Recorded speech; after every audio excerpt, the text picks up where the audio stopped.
जैसा कि विदित है कि इस बार बीएसपी के संस्थापक एवं जन्मदाता मान्यवर श्री कांशीराम जी की जयंती को होली व अन्य त्योहारों के कुछ ही घंटे बीत जाने के बाद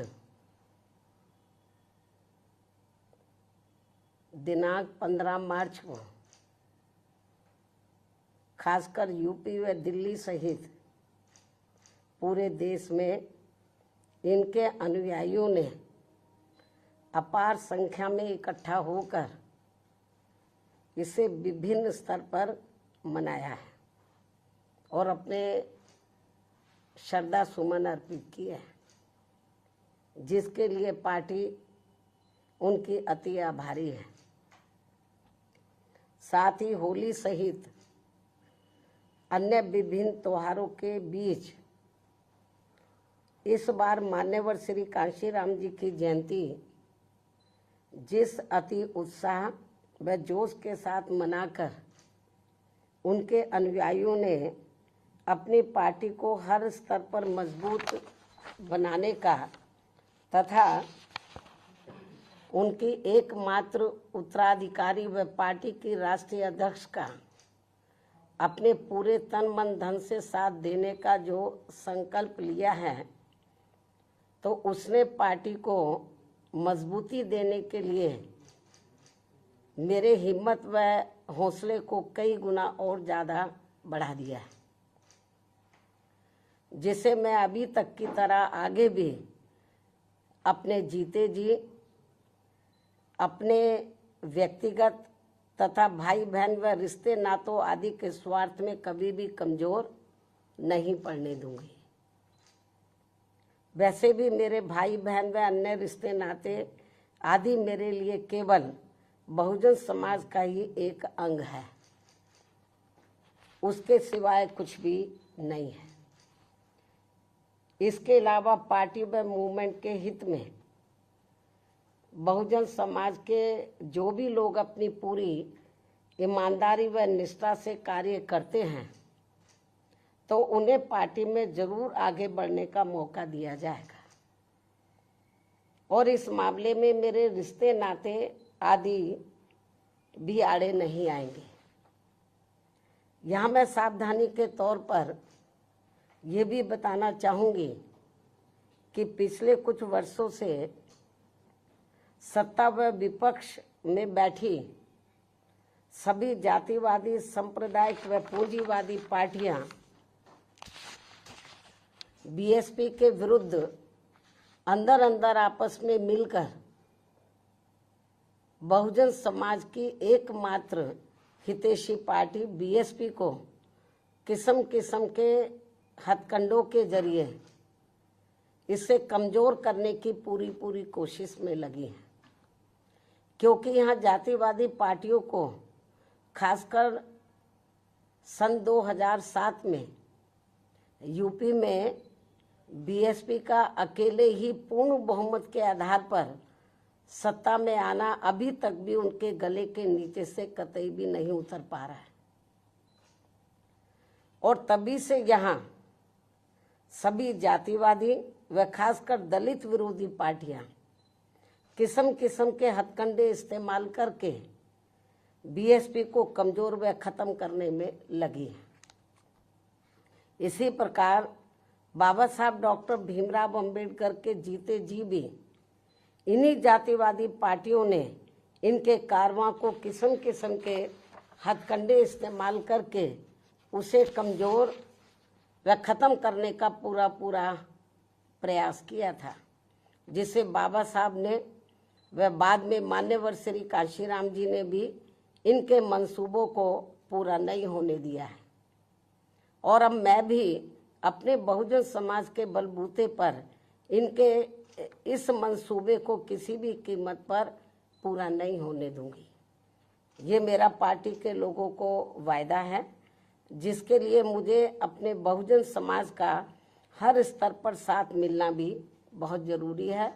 और अच्छी बात यह है कि बहुजन समाज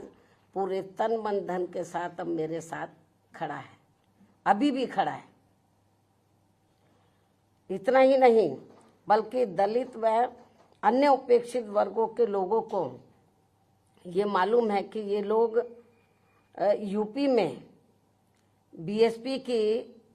पूर्ण बहुमत की सरकार बनने से पहले यहाँ जातिवादी उच्च वर्गों के लोगों के सामने,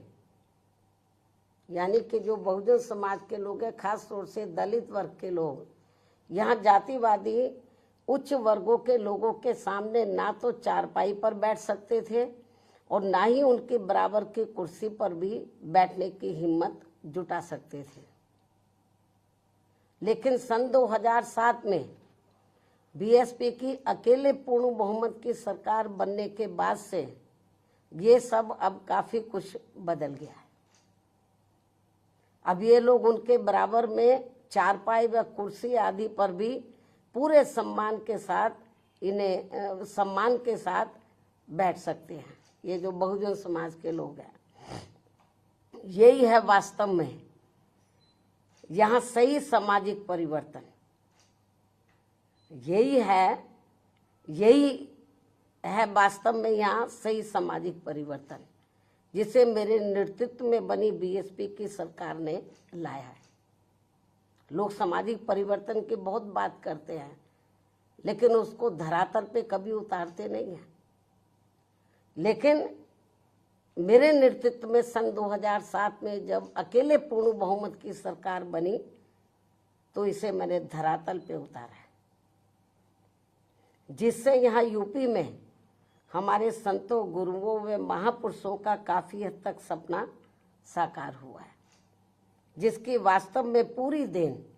मान्यवर श्री कांशीराम जी की है। और ये सब यहाँ समाज में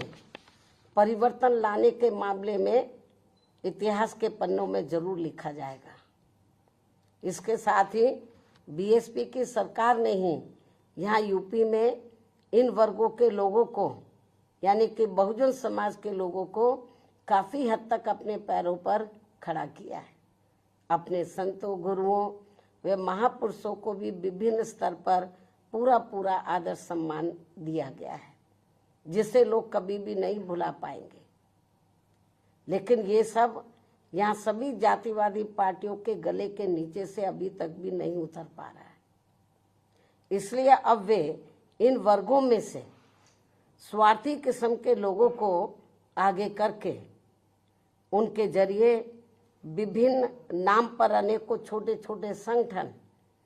व पार्टियां आदि बनवा के बीएसपी की इस ताकत को बांटकर इसे कमजोर करने में लगे, जिनसे बहुजन समाज के लोग जरूर सचेत रहे। यही समय की मांग है और यही पार्टी व मूवमेंट के हित में इनका सही कदम भी होगा,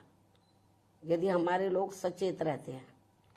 इसके अलावा यहाँ मैं ये भी कहना चाहूँगी कि देश के प्रधानमंत्री बीच बीच में अपनी खुद की गरीबी का तो जरूर उल्लेख करते रहते हैं, लेकिन इन्होंने दलित व अन्य उपेक्षित वर्गों के लोगों की तरह यहाँ कभी भी कोई जातीय भेदभाव नहीं झेला है, जो ये सब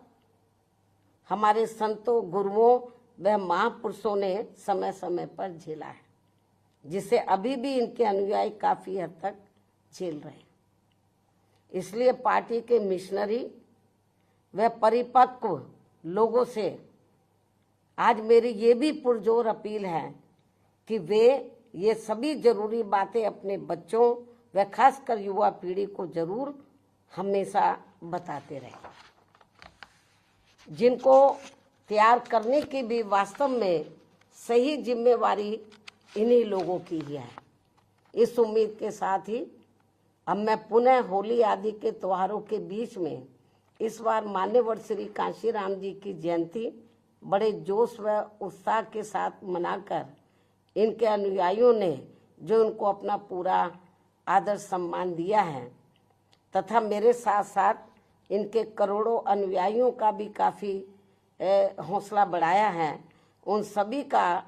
हार्दिक दिल से आभार प्रकट करते हुए अब मैं अंत में यही कहना चाहूंगी